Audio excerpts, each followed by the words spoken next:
Everyone envied me for having a devoted and considerate fiancée.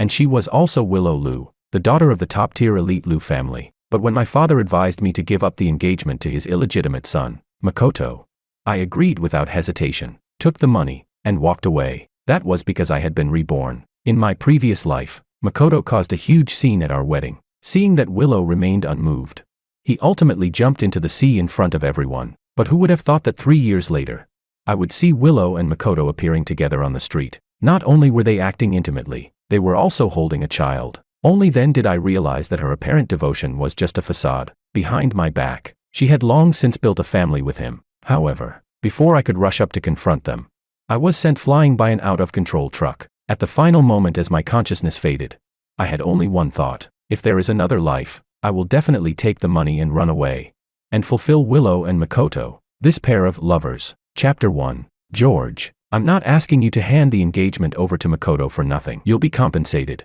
Of course. The familiar voice coiled around my ears, struggling out of a tearing, splitting pain. I forced my eyes open, and in a daze, I realized something unbelievable. I had been reborn. Back to 1 month before my marriage to Willow. When I lowered my gaze, I met my father's tightly furrowed brow. That earnest, long-suffering expression was exactly the same as in my memories when he had pressured me into giving up the engagement. Fine. My voice was hoarse as I abruptly cut him off. My father froze, then looked up at me. Unconcealed joy burst into his eyes. George, you've finally come to your senses.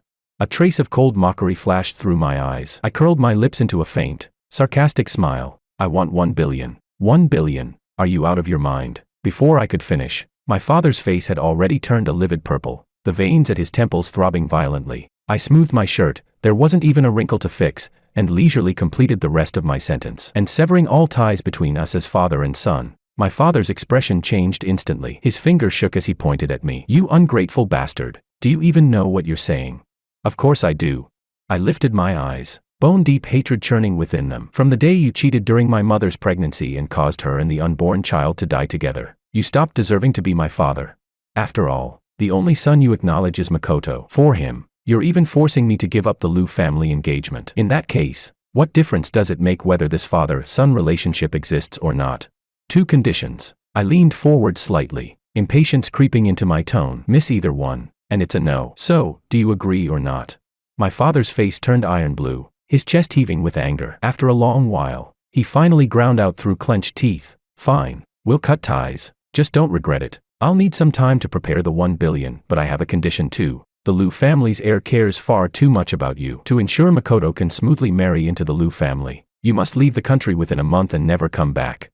My heart jolted violently at his words. I couldn't tell whether it was because my father was willing to go to such lengths for Makoto, or because of that sentence, the Liu family's heir cares far too much about you. I tugged at the corner of my mouth, my voice so soft it was almost inaudible. She doesn't care about me at all. What did you say? My father didn't hear clearly and instinctively pressed. I lowered my eyes, hiding the chill within them. My tone flat and calm. Nothing. Within a month. Transfer the 1 billion to my account. I'll take care of all the paperwork and disappear completely from your lives. With that, I turned and walked out. Just as I reached the doorway, I saw Willow and Makoto approaching side by side. They were chatting and laughing, intimate and close. I still remembered the first time Willow met Makoto. Those icy eyes of hers were filled with pure disgust. When Makoto tried to sidle up to her, she grabbed him by the throat with one hand, nearly suffocating him, and warned coldly, "Stay away from me." But now, she looked at him with tenderness brimming in her eyes. So it turned out that even back then, her heart had already tilted toward Makoto. It felt as if my heart were being torn apart by invisible hands, the pain leaving my limbs numb.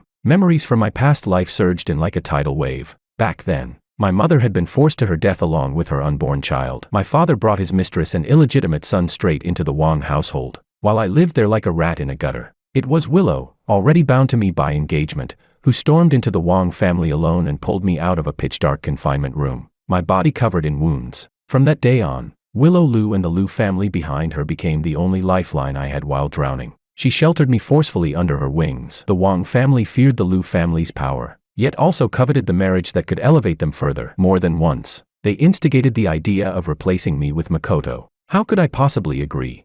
The Wang family was already far beneath the Liu family. This engagement had been exchanged through the deep friendship between my mother and Willow's mother. It was the last remaining trace my mother left in this world. No matter how my father threatened or tempted me, I pushed back every single time. unwilling to accept it. Makoto even pretended to have been drugged and snuck into Willow's room, only to be mercilessly thrown out by her. On the wedding day itself, Makoto went as far as threatening suicide. He clung to her leg, crying and refusing to let go, and finally jumped into the sea in front of everyone, leaving no body behind. I thought that with Makoto gone, I could finally live a peaceful life with Willow. For 3 years after the wedding, they truly were loving, until the day I saw Willow on the street, holding Makoto intimately in her arms, with a 2-year-old child beside them. Only then did I realize Makoto hadn't died at all. She had hidden him away somewhere, and they even had a child together. Before I could rush forward to confront them, an out-of-control truck came crashing toward me. In the crushing agony as my body was torn apart, I saw Willow look in my direction. In those eyes that once brimmed with tenderness, there was nothing left but cold indifference. In the final moment before my consciousness faded, I had only one thought: if there is a next life, I will definitely fulfill Willow and Makoto. This pair of true lovers. I don't want Willow's love anymore, love that was mixed with lies. George. Willow's voice yanked me out of those suffocating memories. When she saw me, a brilliant smile bloomed instantly across her face. The light in her eyes was dazzling, as if I were her entire world. I had once believed in that gaze without question, but it was those same eyes that later looked at Makoto with identical tenderness. As usual, Willow reached out to take my hand. There's only 1 month left until our wedding. I came to pick you up to try on wedding outfits. I stared at the hand she extended, yet in my mind flashed the image of those fair, slender fingers hooking around Makoto's arm. My heart clenched sharply. Without a word, I sidestepped to avoid her hand, responding with a cool and walked straight ahead. Willow froze for a moment, staring at her empty hand. She didn't think much of it, assuming I was just in a bad mood, and quickly turned to chase after me. As we passed Makoto, he suddenly reached out and lightly tugged at my sleeve, his voice timid and hesitant. Brother, can I go with you to try on the outfits? I looked into his eyes, full of carefully disguised caution, and suddenly smiled. Sure. No. 2 voices rang out at the same time. Willow stared at me in shock, confusion written all over her face. George, don't you hate him the most? Why? I sneered inwardly. Why? Of course it was because in 1 month, the person standing beside her in wedding attire would only be Makoto. Chapter 2. The Rolls-Royce sped down the road. Willow glanced at Makoto in the passenger seat, then leaned close to my ear and lowered her voice. George, why did you suddenly decide to bring him along? I looked at her furrowed brows. When she mentioned Makoto, the familiar impatience was written all over her face, as if she truly found him unbearably annoying. She acted too well, so well that in my previous life, I had been deceived for a full 3 years, until I saw that 2-year-old child on the street and realized this relationship had long since rotted to the core. I lowered my eyes, my voice calm and flat. Don't you always complain that he's clingy? Let him see with his own eyes that you're marrying me. Maybe then he'll finally give up. A fleeting trace of awkwardness flashed across Willow's face. Her lips moved as if she wanted to say something, but in the end, she said nothing, silently accepting the explanation. When we arrived, she led me into the bridal boutique. Makoto followed closely behind us. The custom wedding suit had been finalized long ago, a perfectly tailored white suit, the fabric looking exceptionally luxurious under the lights. The staff had just brought the suit out when, before I could even raise my hand, Makoto rushed forward first. He gently brushed his fingers over the rhinestones, his eyes filled with envy. After a long moment, he turned to look at me and asked, Brother, can I try it on? Watching his deliberately innocent act, I sneered inwardly. The engagement could be given up, but what belonged to me? Why should I hand it over so easily? My thin lips parted, and I mocked him mercilessly. Your mom being a mistress wasn't enough. What, now you want to be one too? Makoto's face turned deathly pale in an instant. He looked at Willow timidly, his eyes shimmering with a plea for help. Willow's expression darkened as well. She slightly shifted her body to stand between us, reaching out to gently push my arm, her tone carrying a hint of placation. George, don't make a scene. People are watching. Go try it on and see if it fits. That seemingly mediating gesture, however, placed Makoto squarely behind her, protected. I looked at her tense posture, the corners of my mouth curling into a cold smile. Taking the suit, I turned and went into the fitting room. Standing in front of the mirror after changing into the suit, I felt momentarily dazed. The man in the mirror had sharp features, his refined look set off by the white suit. The last time I stood here, my heart had been full of hope for the future, but now, in the mirror, there was nothing left in my eyes but desolation. Ouch! Makoto's cry of pain suddenly came from outside. I reached out and pulled the curtain open just a crack. I saw Makoto trip over his own feet and fall straight into Willow's arms. Not only did she not dodge, she reached out and caught him steadily. Her palm even gently patted his back, the way one would soothe a frightened little animal. Even though I already knew her heart wasn't with me, Seeing this with my own eyes still made my vision ache as if needles were stabbing into it. I remembered clearly, before, if Makoto so much as brushed the corner of her sleeve, she would throw the clothes into a fire basin in front of everyone and coldly spit out a single word, dirty. But now, she was tenderly comforting the person in her arms. The two of them stood pressed close together, looking far more like a couple than me, the official boyfriend standing alone in the fitting room. My grip on the curtain tightened more and more. It felt as if something were clenching my heart violently, sharp pain surging through my chest. I took a deep breath and was just about to pull the curtain open when the world suddenly began to spin. Everything in the room shook violently. An earthquake. The thought had barely flashed through my mind when my first instinct was to run outside. But the suit pants didn't fit properly. I wasn't paying attention and got tripped up, crashing hard onto the floor. The skin on my arm scraped open, blood seeping out. Debris fell from above and struck me, the pain draining all color from my face. Yet Willow, only a few steps away from me, seemed not to see me at all. She grabbed Makoto and carefully rushed toward the exit. As they ran past me and moved farther away, their fading conversation drifted into my ears. Willow, don't worry about me. My brother is still inside. He can get out on his own. Your leg is hurt. I'll take you out first. Those words pierced my heart like a blade, leaving me nearly unable to breathe. I didn't know how much time passed before the shaking finally stopped. The shop was in ruins, exactly like my heart at that moment. I took off the suit, grabbed a pair of scissors nearby, and shredded it piece by piece. Before leaving, I coldly told the stunned staff, "Don't tell Willow. If Makoto wanted to take my place, I wouldn't stop him. But anything that belonged to me,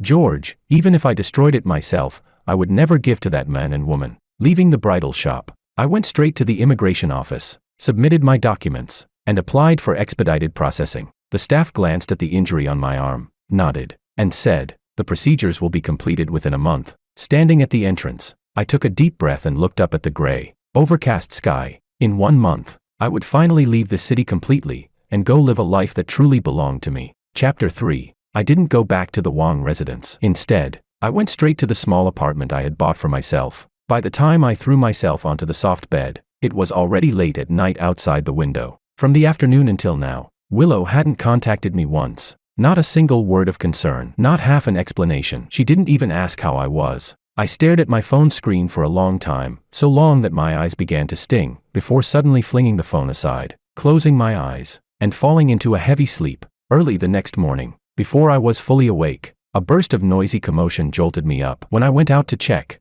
I saw Willow directing people as they carried things into the apartment. The moment she saw me, Willow hurried over, grabbed my hand, and plastered her face with apology. "George, I'm sorry. There was an emergency at the company yesterday, so I had to leave first and didn't get the chance to tell you. I only found out later that there was an earthquake." "You weren't hurt, were you?" I looked at the woman in front of me, lying without even changing her expression. My heart felt like it was being pricked by countless fine needles, pain spreading bit by bit. She clearly knew she owed me an explanation yesterday, yet deliberately used such a lie to cover up the fact that she had abandoned me at the earthquake scene. I couldn't understand it. Since she was already in love with someone else, why insist on marrying me? Did she think I was easy to fool? Or did she simply enjoy a life of keeping a faithful partner at home while flirting freely outside? Seeing me remain silent, Willow sighed, raised her hand to rub my hair, and softened her voice as she coaxed me. "I know you like these things. I bought you quite a few watches and accessories. Consider it an apology. Don't be mad at me, okay?" I pressed my lips together. Just as the word "okay" was about to leave my mouth, a sharp phone ringtone suddenly rang out. Willow answered the call. I didn't know what the other person said, but her expression changed slightly. She looked at me with a hint of difficulty. "George, something urgent came up at the company. I won't stay with you. I have to go first."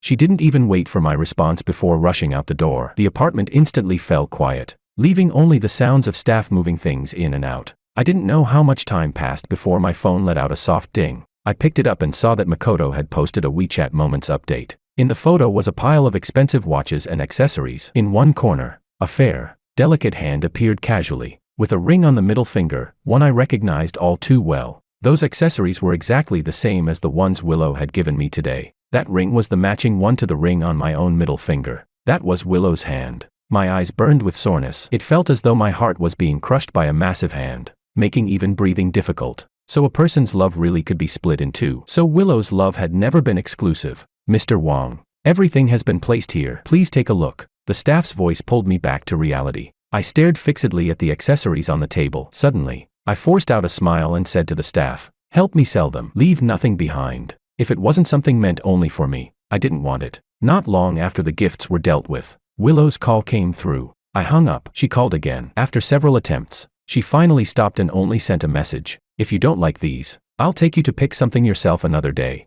I glanced at it and didn't reply. Instead, I found the name of a longtime friend in my contacts and asked to meet. I was about to leave anyway. No matter what, I should properly say goodbye to my friend. In the evening, I changed clothes and went to a bar. My friend David was already there. When he heard I was going abroad, his face first filled with shock, then he immediately asked about Willow and me. After a few drinks, I lowered my eyes and said calmly, I gave up the engagement. Are you insane? David shot upright, his voice rising sharply. That's Willow. She treats you. How she treats me doesn't matter anymore. I cut him off, my hoarse voice soft as I shook my head. I'm not crazy. The image of Makoto holding a child, with Willow leaning against his side, flashed through my mind again. It was like a thorn, stabbing into my chest and tightening my heart. An unfaithful woman. I, George, have no interest in that. David tried to persuade me further, but I stood up. I'm going to the restroom. As I passed by a private room, a familiar female voice drifted out from inside. I halted in my tracks and looked through the half-open door. There sat Willow in the main seat, her face obscured by dim lighting, and right beside her was Makoto, dressed in a white shirt. Chapter 4. It felt like a thunderbolt striking me head-on, judging by how familiar Makoto looked, laughing and joking with Willow's group of friends. This was clearly not their first time together. When had Willow brought him into her inner circle? I hadn't known a thing. When those people used to grin and call me brother-in-law, were they secretly mocking me in their hearts, laughing at how I didn't even realize the person sleeping beside me had already changed her heart? My fingernails dug almost into my flesh as I stared fixedly at the scene inside the private room. They were playing truth or dare. The bottle stopped steadily in front of Makoto. The dare seemed a bit difficult. The crowd immediately started heckling, urging him to drink instead. Makoto blinked and looked toward Willow. Without a second thought, she picked up a glass from the table, tilted her head back, and drained it in one go. When she set the glass down, she swept a warning glance at the others, her tone clearly protective. That's enough. Makoto's in poor health, don't push him. The moment her words fell, a wave of ambiguous laughter followed. After several more rounds, the bottle pointed at Makoto again. He still chose dare. This time, the task was to ask the person beside him for an item. Makoto cast a timid glance at Willow and pointed at the wooden bead bracelet on her wrist. Willow, can you give me that? My gaze nailed itself to that bracelet. I had given it to her. It was the only keepsake my mother had left me. I watched with my own eyes as Willow rubbed the wooden beads twice. Then, without the slightest hesitation, took it off and handed it to Makoto. A chill surged from the soles of my feet straight to the top of my head. My entire body began to tremble uncontrollably. I still remembered what I'd said when I personally fastened the bracelet onto her wrist. This is the most precious thing I have, Willow. Back then, Willow had smiled and patted my head. Since it's from you, George, I'll wear it forever. In my previous life, when I noticed she wasn't wearing it anymore and asked about it, she had only said, I was afraid of damaging it, so I put it away. Because of that single sentence, I never pressed further. I never imagined she had already given it to the person I hated the most. I couldn't endure it any longer. I shoved the private room door open. My eyes were bloodshot as I stared straight at Willow and demanded, Willow, if you don't value my mother's keepsake, then give it back to me. What right do you have to give it to Makoto? The noisy room froze instantly. Everyone was stunned by my sudden intrusion. Willow's pupils shrank sharply. A flicker of panic crossed her face as she hurried over to me. George, it's not what you think. Then what is it? I didn't listen at all. I sidestepped her and reached for the bracelet in Makoto's hand. Makoto reacted quickly and hid behind Willow, timidly tugging at her clothes. Willow froze for a moment, then instinctively stepped in between us. It felt as if something heavy smashed into my heart. I looked at Willow, my voice trembling. You're protecting him, Willow. You know exactly whose son he is, and you're still protecting him. Willow pressed her lips together and explained softly, George, I didn't tell you before because I was afraid you'd misunderstand. Makoto once saved me, and it left him with lasting health issues. I know you hate his mother, but Makoto, he's not the same as her. What does that have to do with me? I snapped angrily. If you want to repay a favor, do it yourself. Why should you use my things to play the gracious benefactor? Give my things back to me. Makoto shrank his neck, his voice trembling with tears. But Willow gave it to me. I really like it. He tugged at Willow's sleeve. This is the first time I've liked something this much. Once something is given away, how can you just take it back? As he spoke, he covered his chest and coughed lightly. The private room was so quiet you could hear a pin drop. Willow frowned, reached out to gently help Makoto catch his breath, then turned to me and spoke slowly. George, let him have it. Those few words were light and casual, yet they stabbed into my heart like a blade. I didn't retreat a single step. My eyes were so red they felt ready to split open. Willow, you know exactly what that is. That's my mother's keepsake. You're giving it to the son of the person who caused her death. Do you want her to have no peace even in the afterlife? Willow's lips parted slightly, as if she wanted to say something, but Makoto's soft coughing interrupted her. Supporting himself on Willow's arm, Makoto walked toward me with tear-filled eyes and held the bracelet out. If Big Brother really wants it, I'll give it back to you. Just as I reached out to take it, Makoto suddenly grabbed my wrist and threw himself backward. The bracelet slipped from my palm, arced through the air, and fell to the ground with a sharp clack. Chapter 5. I watched helplessly as the bracelet hit the ground. The string snapped, and the wooden beads scattered everywhere. Amid the chaos, someone stepped on them. Several beads were crushed into powder on the spot. I stood there in a daze, staring at the shattered fragments, completely unaware that Willow had bent down to help Makoto up. The noise around me suddenly felt distant. Only the constant buzzing in my ears was piercing, and everything before my eyes seemed to sway, unreal and impossible to grasp. Willow held Makoto protectively in her arms and lowered her head to ask him, "Are you hurt?" When Makoto gently shook his head, she finally turned to me with a frown, suppressed anger lacing her voice. "George, he was already willing to give it back to you. Why did you still push him?" Those words were like a needle, violently piercing through my numbness. My gaze slowly dropped to Willow's feet. A wooden bead, crushed to pieces, was embedded in the sole of her shoe. With a loud bang, my last shred of reason snapped. Before anyone could react, I grabbed a wine bottle from the table and smashed it hard against Makoto's head. Ah! Screams instantly erupted. Blood streamed down Makoto's forehead, dyeing his shirt red in an instant. His eyes lost focus from the pain. Through the crimson haze before him, I grabbed another bottle. This time, Willow finally reacted. She seized my wrist and pressed it down hard, her face terrifyingly cold. "George, have you lost your mind? You actually dared to hurt someone." I let out a cold laugh, my voice soaked in hatred. "He destroyed my mother's keepsake. Even killing him wouldn't calm my anger." Only then did Willow glance at the broken beads on the floor. After one look, she shouted harshly, "The bracelet breaking is your own fault. If you hadn't pushed him, would it have shattered? I've spoiled you too much, that's why you're this lawless." Each sentence stabbed straight into my heart. It wasn't the first time I'd clashed with Makoto. Every single time before, Willow would smile and say, "Do whatever you want, I've got your back." But now, she said I was lawless. My eyes burned red as I suddenly laughed aloud. "If I was spoiled, it was because you indulged me. What, do you regret it now?" Willow's expression darkened to the extreme. "If I'd known you'd turn out like this, I should have disciplined you properly back then."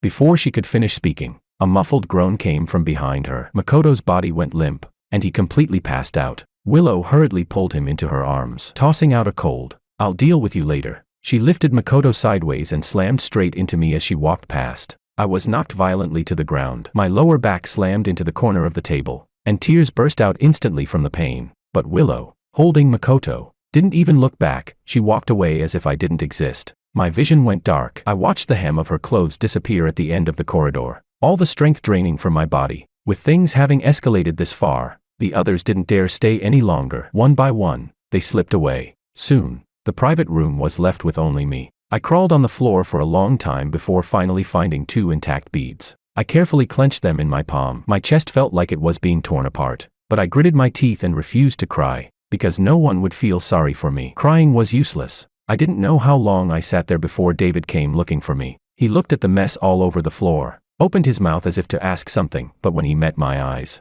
he swallowed the words back. He simply helped me up and took me back to my apartment. After saying goodbye to David, I walked to the apartment entrance and saw a dark figure standing there. Hearing the noise, the person turned around. It was Willow. We stood in silence for a long while before Willow finally spoke hoarsely. "I called the police." My breath caught. I stared at her in disbelief. "What do you mean?" "I can't control you anymore, so I'll let others teach you a lesson." Willow's voice was icy to the bone. "Intentional assault. 3 days of detention. George, take these 3 days and reflect properly." Chapter 6. I spent 3 days locked in detention, and 3 days being tortured. The inmates in my cell seemed to have received someone's instructions. They took turns tormenting me in every way imaginable. On the first day, I was cornered in the restroom. Their punches landed only where clothes could hide the bruises, beating me until I curled up on the floor, shaking in pain. On the second day, they forced me to kneel on the icy concrete floor without permission. I wasn't allowed to get up. My legs swelled red and numb from kneeling so long that I could barely stand afterward. On the third day, they brought a lunchbox mixed with trash. When I refused to eat it, they pinned my head down and forced the food into my mouth. Sharp fragments tore my throat. and the metallic taste of blood spread across my tongue. The men leading them patted my face, malice hidden in his smile. Who told you to offend someone you shouldn't have? Someone specifically told us to take good care of you. My eyes burned red. My whole body felt like it was falling apart, my temples throbbing with pain. Willow said she wanted to discipline me. So this was her discipline. When she stopped loving someone, she could really be this cruel. 3 days later, when the guard opened the cell door, I could barely stand. I was covered in injuries and couldn't even walk straight. Stepping out of the police station, the midday sun stabbed into my eyes. I swayed, and finally couldn't hold on anymore, collapsing straight to the ground. When I opened my eyes again, the sharp scent of disinfectant filled my nose. George, do you know you were wrong this time? Willow's calm voice came from beside me. I turned my head mechanically, tugged at the corner of my mouth, my voice hoarse and laced with mockery. Willow, was your lesson thorough enough? Do you want to lock me up again? Willow frowned tightly, anger flaring in her chest. I just wanted you to learn some rules in there, and you couldn't take it. Then when you smashed a bottle over Makoto's head, did you ever think about whether he could take it? I looked at her and felt only absurdity. What she had done to me, was it really less than that one bottle? It was far worse. Yet the way she said it, it sounded as if she thought the punishment had been too light. The hand hidden beneath the blanket clenched tightly, my nails digging into my flesh. The pain made my mind go blank. I bit my lips until they turned pale, and suddenly, I didn't have the strength to argue anymore. I turned my head back to stare at the ceiling and said softly, "Thank you for the lesson. I know I was wrong. You can go. I want to rest." Seeing the once willful me suddenly give in, a flicker of surprise passed through Willow's eyes. She pressed her lips together, her tone softening a little. "George, be good. Don't make trouble anymore. In a few days, it'll be your mother's Memorial Day. Take care of yourself. When you're discharged, I'll go with you." As she spoke, she stood up and reached to tuck in the blanket for me. I abruptly pulled the blanket away and turned toward the wall, my refusal unmistakable. Willow's hand froze in midair. After a pause, she said nothing more, only sighed and turned to leave. I stayed in the hospital for 3 days. During those 3 days,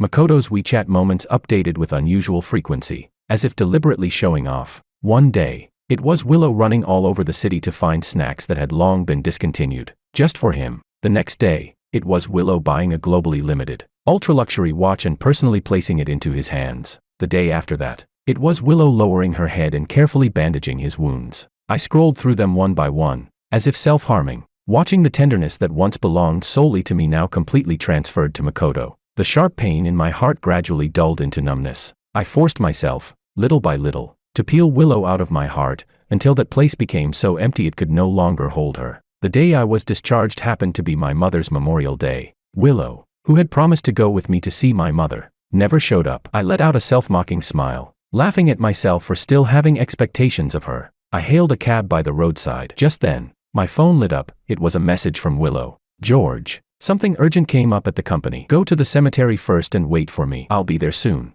My fingers hovered over the screen for a long time. In the end, I still replied with a single word, "Okay." I was about to leave anyway. At the very least, before I left, I didn't want my mother to see me living badly. When the car reached the cemetery entrance, I got out and waited, from when the sun was high in the sky until dusk fell, yet Willow never appeared. The night wind carried a chill, blowing cold against my arms. My patience wore away bit by bit, and the warmth drained from my face as well. When the last trace of sunset finally faded from the horizon, I clenched my teeth, turned around, and started walking up the mountain alone. Halfway up, my phone chimed with a ding. A new message came in. It was a video. Chapter 7. In the video, Willow was wearing loose home clothes. Her head lowered as she focused on simmering soup. The camera shook slightly, and Makoto's smug voice came through. "Willow, didn't you say today you were going to accompany my brother? If you're here with me, what about him?" Willow didn't even look up. "If he can't wait, he'll naturally go back. No need to worry." After a pause, she added casually, "George has a very strong personality. No one can really bully him. Whether I'm there or not makes no difference. Unlike you, you're clearly weak, yet you still run around outside all the time." The video cut off abruptly, but my hands wouldn't stop trembling. I had waited from daylight until nightfall, standing alone at the cemetery entrance for hours. Yet to her, it was reduced to nothing more than, "If he can't wait, he'll go back on his own." I suddenly felt like a complete fool for still holding on to even the slightest expectation of her. She said, "Wait," and I stupidly waited for so long. Yet she not only didn't come, she couldn't even be bothered to say she wasn't coming. My heels ached sharply, but I didn't stop. Step by step, I walked steadily until I reached my mother's grave. Looking at the gentle smile on her photo, I finally couldn't hold it in anymore. With a soft thud, I collapsed onto the ground, tears pouring down like beads from a broken string. My past with Willow replayed before my eyes like a film, from the first flutter of attraction, to later dependence, and finally freezing on the moment before my death in my previous life, when she looked at me with utter indifference. I raised my hand and touched the tombstone, my voice choking. Mom, I'm leaving. I'm going very, very far, and I won't come back. Will you blame me? A soft breeze swept past, lifting the loose strands of hair on my forehead, like my mother's gentle hand stroking me. I sniffed and forced the tears back. Mom must be saying, "It's okay." I sat in front of the grave for a long time, until the horizon began to pale with dawn, before dragging my stiff body down the mountain. Just as I reached the cemetery entrance, a few sleazy-looking thugs suddenly blocked my path. I frowned and tried to go around them, but they deliberately stepped in front of me. Well, out here in the middle of nowhere, where you headed? The man in the lead grinned lazily, his gaze sticking to me in a way that made my skin crawl. My breathing tightened, anger gathering in my dark eyes. Move. Not only did they not move, they stepped closer instead. The leader reached out to grab my arm. Don't be so fierce. We're just looking for a little fun. I jerked away sharply, my expression darkening. There were too many of them. Fighting head-on wouldn't end well. Gritting my teeth, I seized the moment when they weren't paying attention and suddenly turned and ran. Rapid footsteps and ragged breathing tangled in my ears. My heart pounded as if it were about to explode. The footsteps behind me drew closer and closer. In my panic, I fumbled out my phone, my hands shaking so badly I had to press several times before the call went through. My emergency contact was Willow. The phone rang twice, then connected. Willow, save me. Someone's after me, I shouted urgently, not waiting for her to speak. Before my words fully fell, my foot caught on a protruding rock, and I crashed hard to the ground. My elbow and palm scraped open, burning with pain. I twisted my ankle too, sucking in a sharp breath from the agony. The other end of the line stayed silent. Panicking, I shouted again. Willow, did you hear me? Rustling sounds came through the receiver. After a few seconds, a familiar voice spoke. Brother. It was Makoto. Guess what? He said softly. Do you think Willow will come save you? All the color drained from my face. My blood seemed to freeze in my veins. I jerked my head up, only to see the men who had been chasing me already right in front of me. One of them lunging straight toward me. Chapter 8. Wrapped in the jacket a police officer had handed me, my body still trembling uncontrollably, I sat alone on a long bench inside the police station. Not far away, several thugs were squatting in a corner, being sternly reprimanded by the police. When Willow rushed in, she spotted my disheveled state at once. The wounds on my hands were still bleeding. My right ankle was swollen badly, and my clothes were smeared with mud and grass. She frowned and quickly walked over, squatting down in front of me. George, what happened? Did you get into trouble again? When she received the call from the police station, she hadn't even listened to the full details before hurrying over in a panic. I lifted my eyes. They were empty, hollow. If I hadn't struggled desperately and happened to grab the phone that had fallen to the ground, and if a patrol car hadn't passed by just in time, I would probably already be dead. Yet her first reaction was to assume that I had caused trouble. I pulled my lips into a smile, one so strained that tears streamed down uncontrollably. The sight made her heart tighten for no apparent reason. She was just about to say something when a nearby officer walked over and signaled that we could leave. Without a second's hesitation, I stood up and headed outside. She had no choice but to nod to the officer and hurry after me. She reached out to support my wrist, only then noticing that a large patch of skin there had been scraped raw, the dried blood stark against my pale skin. Her eyelashes trembled slightly. How did you end up like this? I didn't answer, only continued walking forward in silence. An inexplicable irritation rose in her chest. She couldn't figure out what kind of mood I was in, but the way I kept her at arm's length made her feel deeply uncomfortable. Forget it. I'll take you home first. She frowned, her tone tinged with helplessness. On the way back, I didn't say a single word. She only felt that I was too quiet. In the past, whenever I caused trouble, hadn't I always been loud and dramatic, making her clean up the mess? Today, though, I looked like someone whose soul had been completely drained. The atmosphere in the car grew heavier and heavier. By the time we reached the apartment building, neither of us had spoken a word. George, she called out to me. I glanced back at her, then turned and went inside. A moment later, I came back out carrying a pile of items. They were all gifts she had given me before. Right in front of her, I dumped everything into the trash can and flicked my lighter. Flames licked at the wrapping paper, crackling softly. She froze for a moment, then rushed forward. What are you doing? Yesterday, you didn't come to the cemetery. Where did you go? I stared at her, not letting a single change in her expression escape me. Her gaze flickered. She sighed. The company had an urgent matter that tied me up. You're angry because of this? My face was deathly pale. The last trace of light in my eyes went completely dark. I didn't look at her again. I simply watched quietly as the flames devoured the things I had once cherished, until they were reduced to a pile of ashes. Feeling better now? She looked at me, her tone probing. Before the words had fully settled, her phone suddenly rang. She answered it briefly, and her expression immediately grew impatient. After hanging up, she turned back to me. "I'll have someone send replacements for what you burned." I finally spoke, my voice hoarse. "No need. I don't need them anymore." Her heart constricted inexplicably, but she only assumed I was still throwing a tantrum. She rubbed her temples. "Fine. After we get married, whatever you want, I'll get it for you again." As she spoke, she glanced down at her phone messages, her feet already unconsciously moving toward the door. "I still have something to take care of, so I'll leave first. The bride and groom shouldn't see each other in the 3 days before the wedding. I won't come see you these next few days." "George." She turned back to look at me, impatience creeping into her voice. "You really should rein in that temper of yours. I can't keep cleaning up after you every single time." With that, she turned and left briskly, never looking back. I stood there, watching her retreating figure, a bitter smile tugging at the corner of my lips. "Willow, goodbye." My voice was very soft, so soft it was like a passing breeze,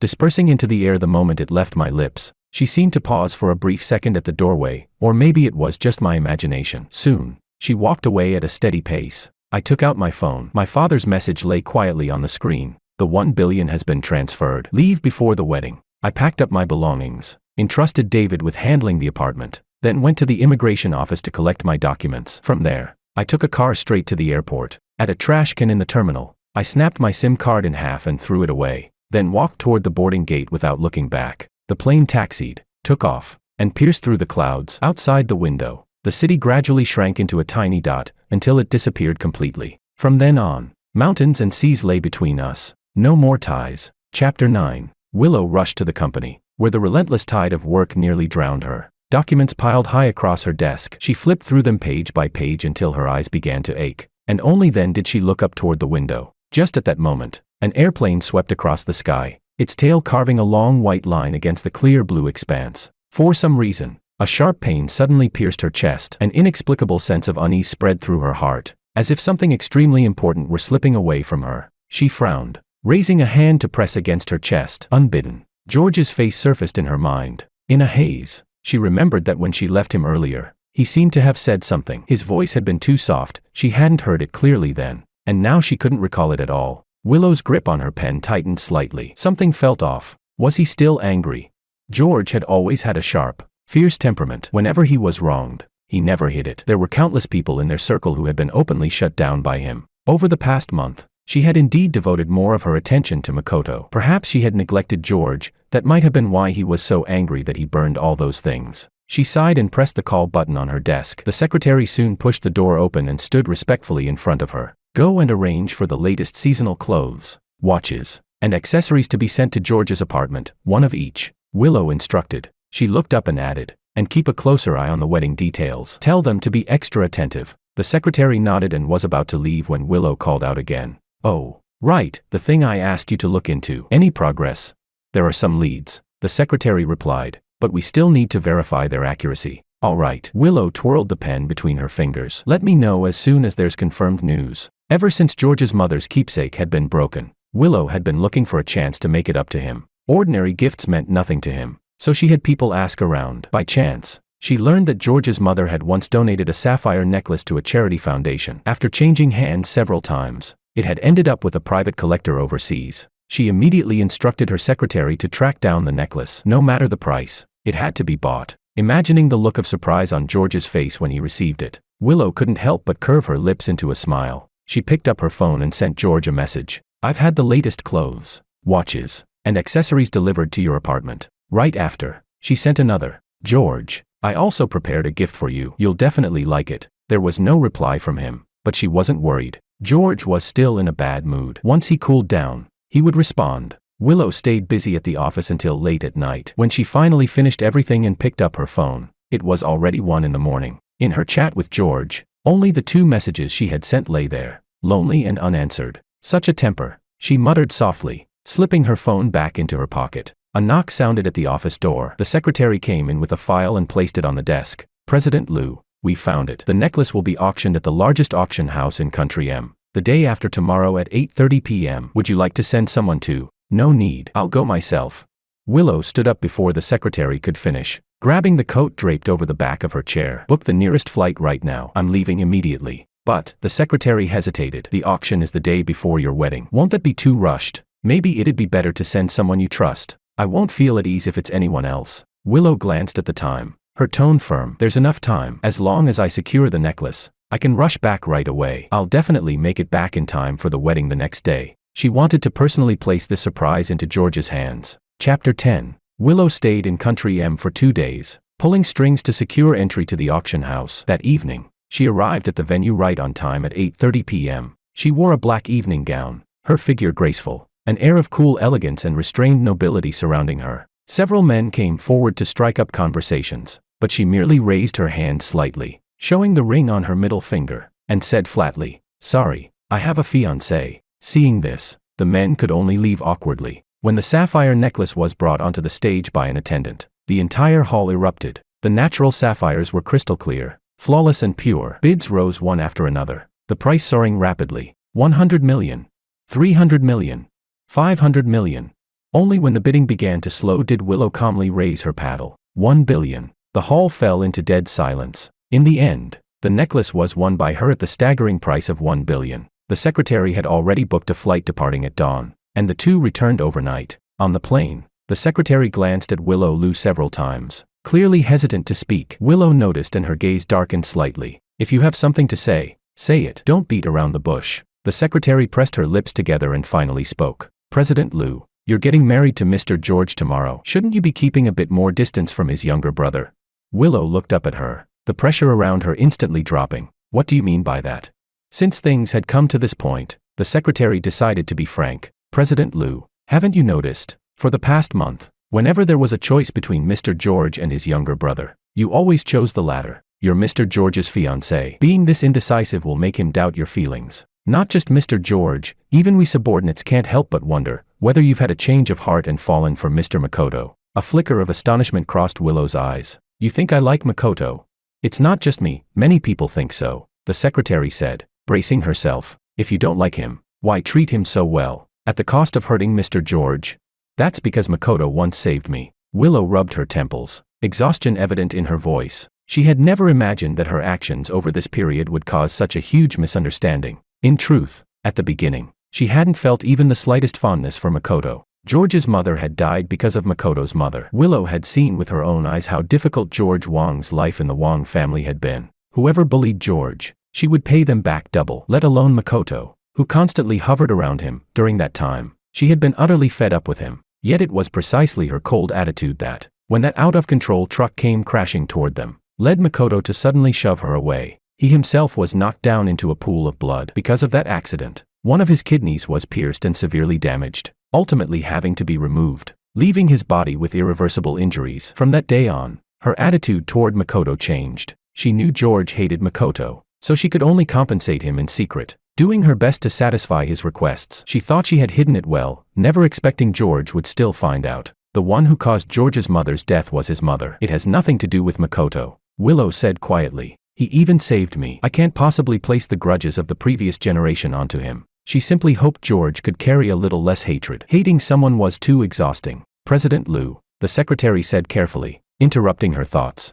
Mr. George is actually a very good person. Don't let his flamboyant, domineering exterior fool you. He's never made things difficult for those of us working under him. When you were in a bad mood and none of the secretaries dared deliver documents, he would take them and say, "I'll bring them in." Hearing this, Willow narrowed her eyes and asked coldly, "You like him?"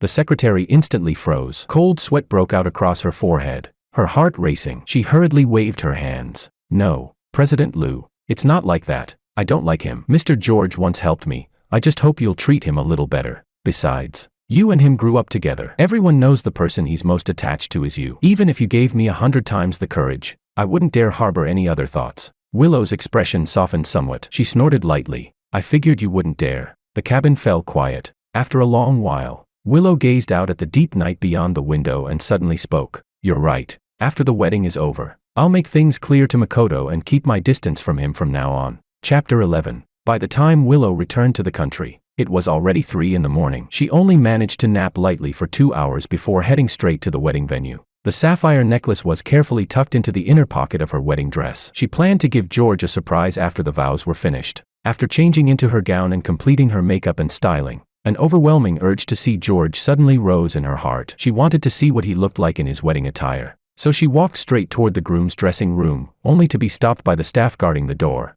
President Liu. Madam gave instructions that it's best for the bride and groom not to meet before the wedding. Please don't make things difficult for us. The staff member looked troubled but firm. A trace of displeasure flashed through Willow's eyes. She clenched her back teeth slightly, but thinking that she would soon see him during the ceremony anyway, she ultimately suppressed her irritation and turned to leave. According to the schedule, she was to wait outside for her entrance. As she walked from the side entrance toward the main doors, she unexpectedly ran into George's father. Seeing her, the man hurried over with a face full of smiles. President Liu, from today on we're family. Please take good care of us. Willow's expression darkened instantly. She remembered very clearly, George had said he absolutely did not want this father of his to appear at the wedding. Why are you here?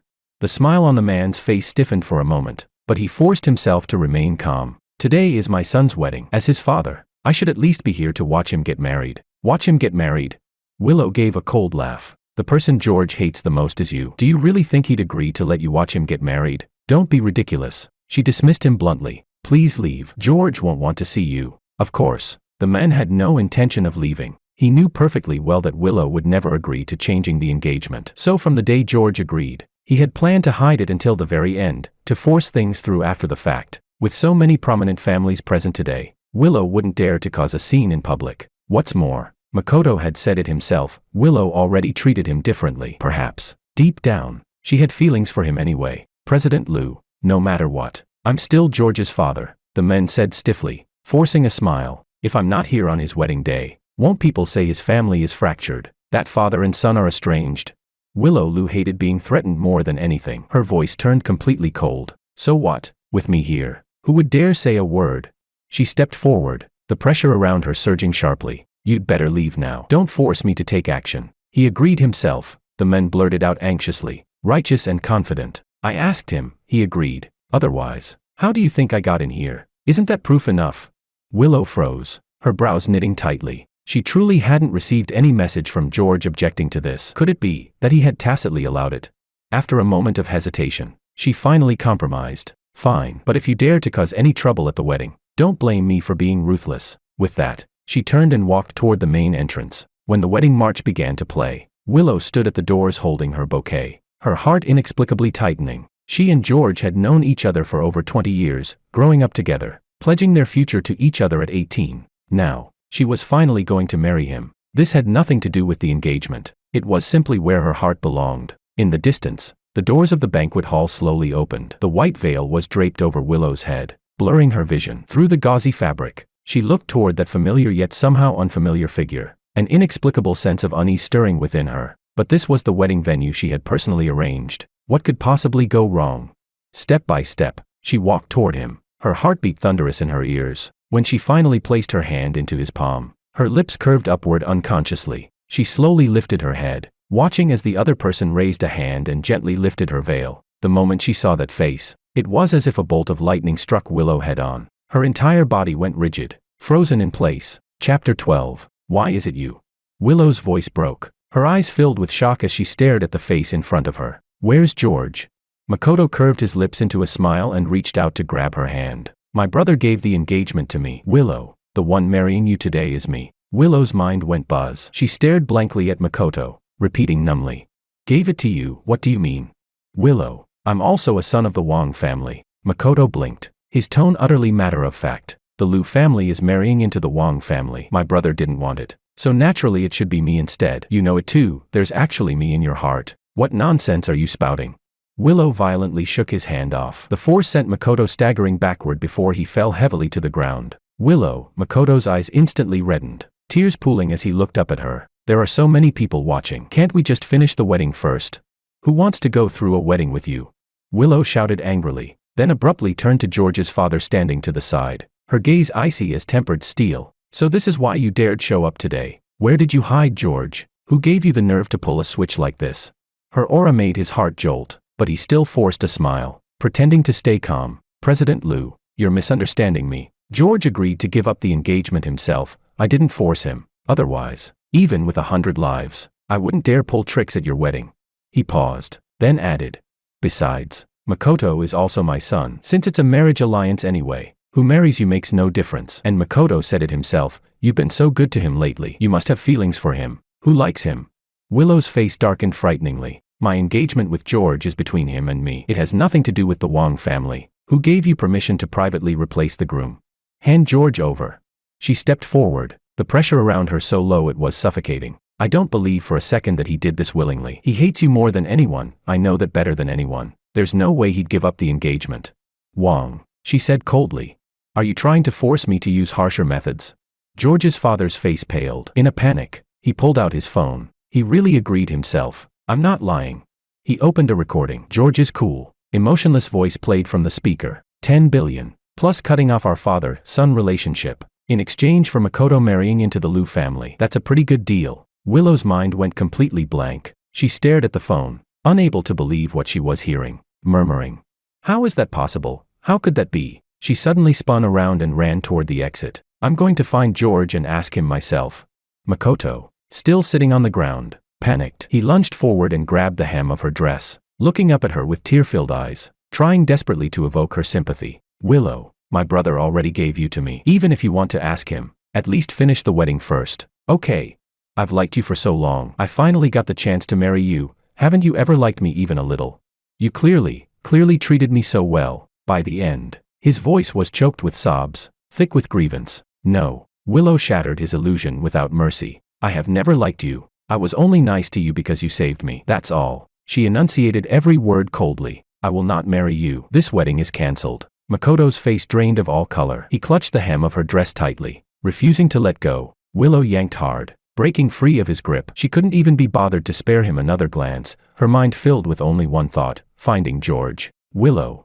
Just as she was about to rush off the stage, Makoto's voice rang out from behind her, teetering on hysteria. Are you really going to abandon me and leave? If you don't get married today. He pulled out a small knife from somewhere and pressed it tremblingly against his own neck. Then I'll die. Willow's steps stopped abruptly. She slowly turned around. Makoto thought his threat had worked, hope immediately ignited in his eyes. But the next second, Willow's words slammed into him like ice wrapped in poison, each one stabbing straight into his heart. Then go die. Die far away. And never let me see you again for the rest of my life. Chapter 13. Willow rushed out of the wedding venue without looking back. She didn't even bother to change out of her gown before getting into her car and speeding toward George's apartment. She had to find George and get a clear answer why he would give up a perfectly good engagement. The car flew down the road. Willow ran several red lights in a row before stopping downstairs at George's place. She hurried upstairs, only to find that the door to his apartment was open. George. She pushed the door open, but the words died on her lips. George wasn't there. Inside were only his close friend David, and an unfamiliar woman. Willow frowned and asked coldly, "What are you doing here? Where's George? Aren't you getting married today?" David shot back, his tone sharp. "What are you doing here?" The two voices collided, and the air froze instantly. It was David who reacted first. He turned to the woman and said quietly, "Sorry, let's stop here for today." After she closed the door and left, he turned back to Willow. "George asked me to sell this apartment. I brought a buyer to see the place." "Sell it?" The color drained from Willow's face. George had already given up the engagement, and now he was even selling the apartment. Then what about him? Where was he going?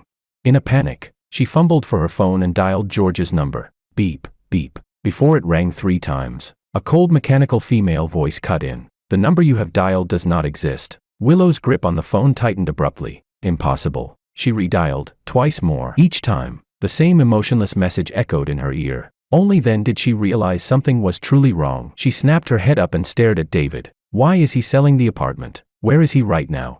David shook his head. "I don't know where he went." George didn't say. After a pause, he added, "As for the apartment, he said he won't be coming back anymore. So he asked me to sell it." Her heart felt as if an invisible hand had clenched around it violently. The pain made her vision go dark, her limbs going numb. Won't be coming back anymore. From the moment he gave up the engagement, had he already decided to leave himself no way back?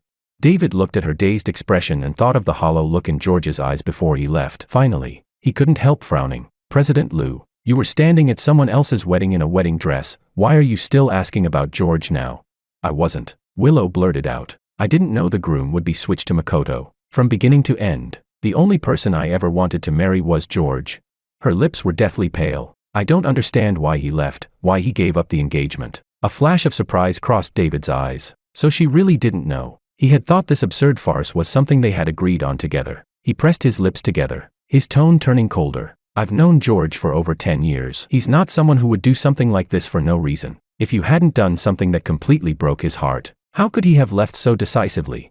Before he left, he was so thin he was basically skin and bones. David looked at her, pain in his eyes. Have you seen him like that? He used to be such a vivid, arrogant person, but when he stood there, he looked like grass beaten down by frost, no light left in his eyes at all. If you were capable of hurting him to that extent, then why pretend now that he's irreplaceable?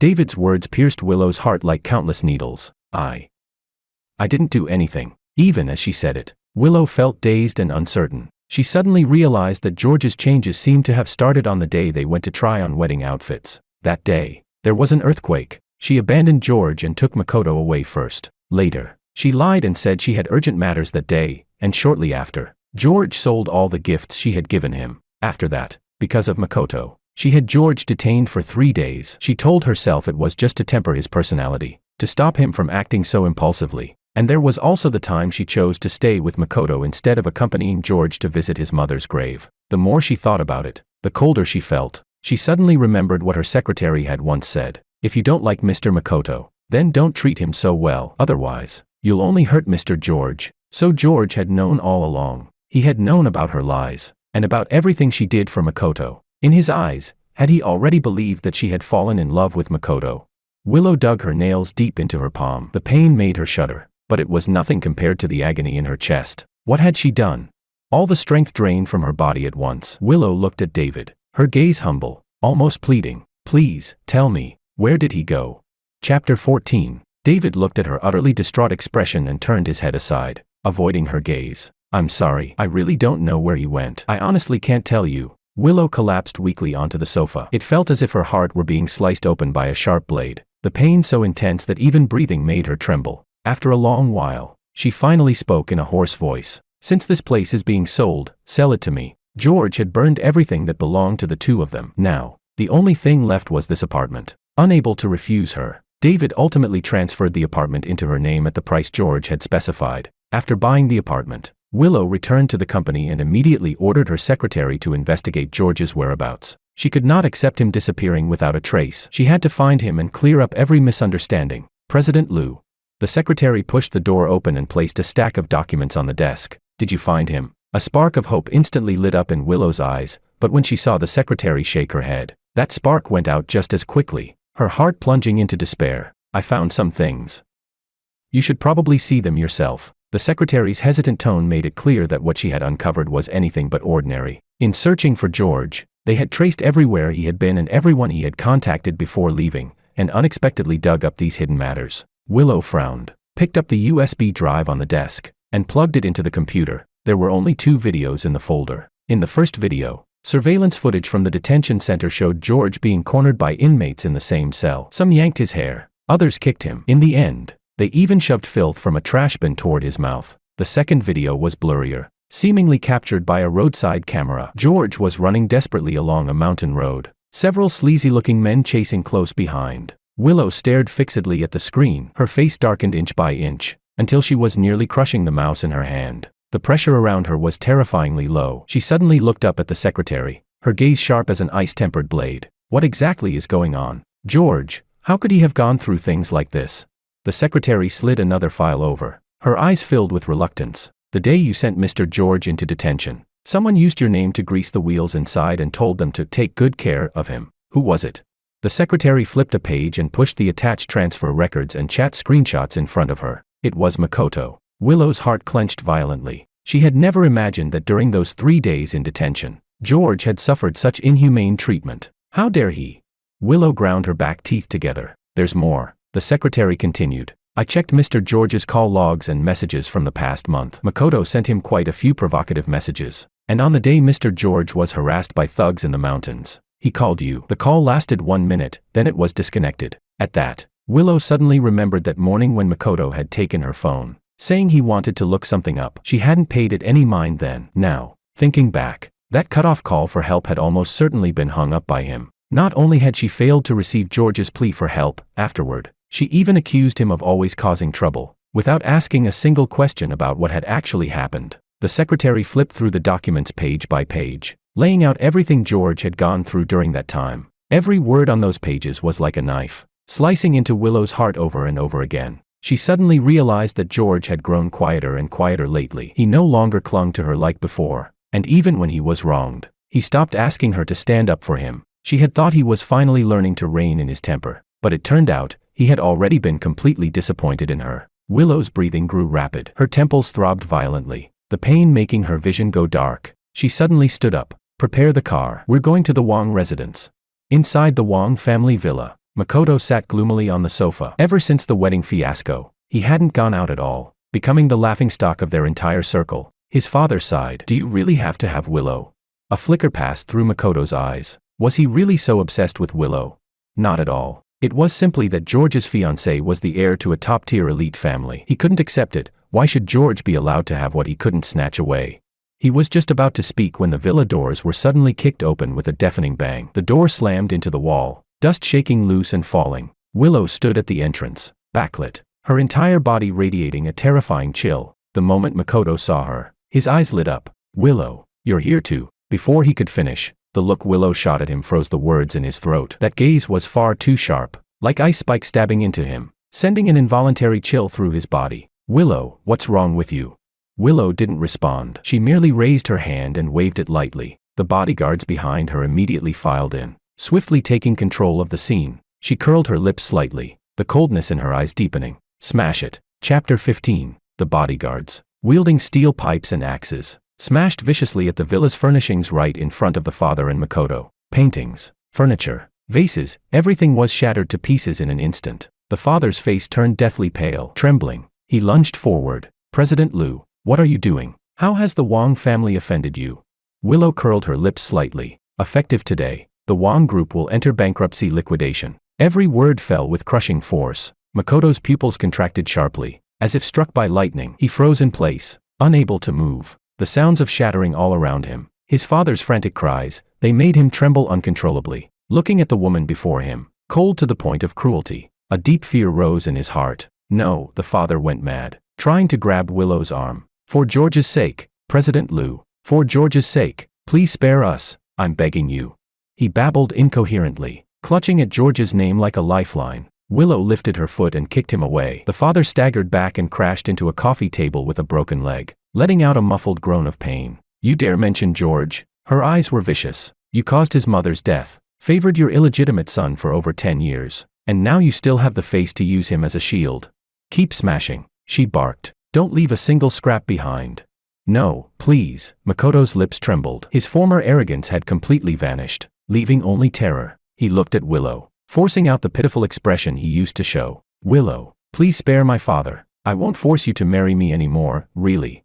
Just for the sake of me saving you back then. Let our family go this once, okay?" "Oh, so you still remember that life-saving favor of yours?" Willow turned to look at him. Her gaze was dark, as if it could swallow him whole. "Then who gave you the nerve to lay a hand on George?"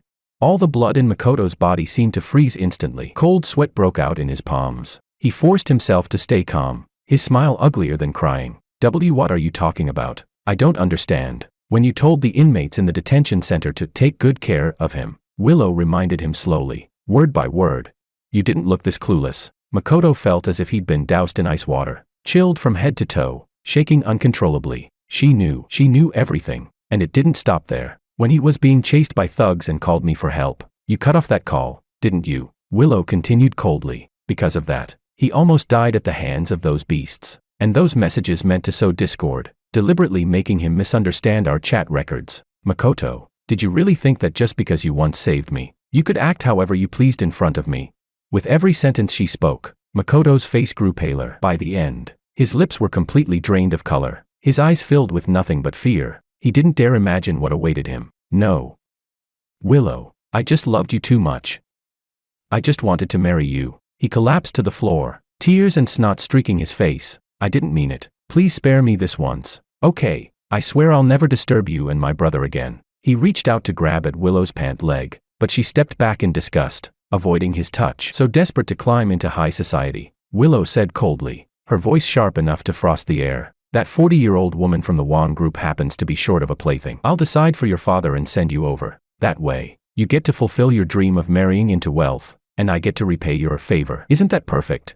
Her tone sounded almost conversational, but the icy finality in her eyes left no room for negotiation. "No, I don't want that," Makoto screamed, nearly hysterical. "Willow, I saved your life, didn't I? You can't do this to me. That woman has ruined so many men, you know it. I'd rather die than go."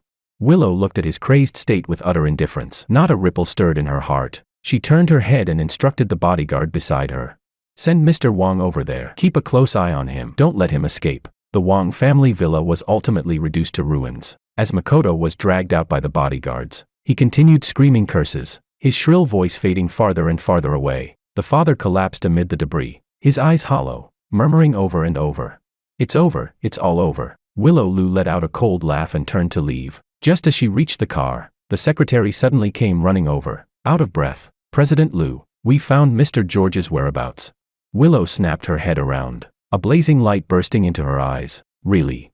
"Yes, it's confirmed, he's in London, England." The secretary handed over the flight information. "Book the fastest flight immediately. I'm flying there now," Willow said urgently, her hand clenched tightly around the sapphire necklace in her pocket, her knuckles turning white. "George, wait for me." She would find him, explain everything, and bring him home. No matter the cost, she had to bring him back to her side. Chapter 16. I lounged in a rattan recliner, the afternoon sun slanting through the glass display window and spilling warmly over my body, so soothing it made my bones feel boneless. I comfortably narrowed my peach blossom eyes, my fingers unconsciously tapping the armrest as the wind chimes tinkled now and then. The chimes at the door rang again, a crisp dingling. "Boss."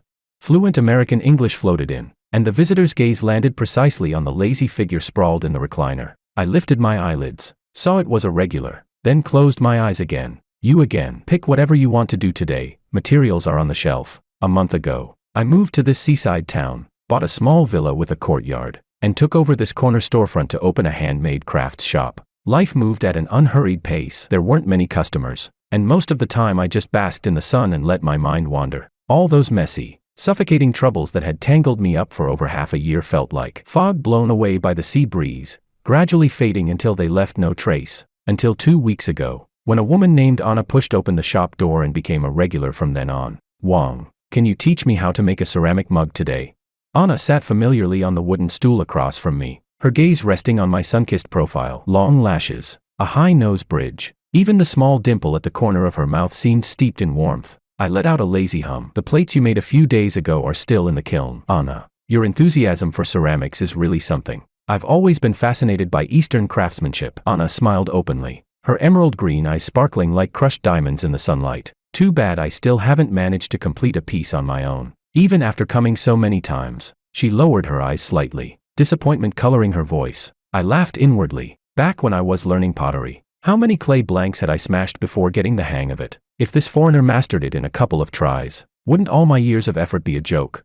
I sat up from the recliner and dusted my hands. "Apron's on the hook. Put it on, I'll teach you." We walked to the workbench. I took a lump of clay, my fingers deftly kneading and shaping it as I demonstrated and explained. "Keep your palms steady, pressure even. Use your thumb to press down from the center first. Yes, like that, slowly push outward." I was explaining seriously when I looked up to ask, "Got it?" I unexpectedly crashed straight into a pair of emerald eyes full of starlight. Anna's pupils shrank abruptly, as if burned. She looked away, lowered her head, and hurriedly grabbed her own clay. Unfortunately, she was terribly clumsy. A perfectly good lump of clay was kneaded and rubbed in her hands until it turned into a shapeless mess. Seeing her ears turn bright red, I suddenly understood something. I deliberately dragged out my tone and asked, "Hey, tell me, you come running here every day, don't tell me your interest isn't really in pottery."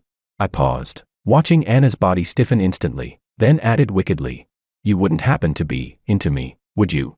The clay in Anna's hands dropped onto the wheel with a soft plop. Her face flushed visibly from the roots of her ears to her temples, her heart pounding like a drum, her fingers trembling. Sunlight streamed through the window, weaving a soft, fuzzy halo between us. When she didn't move for a long moment, my heart skipped. Did I really hit the mark?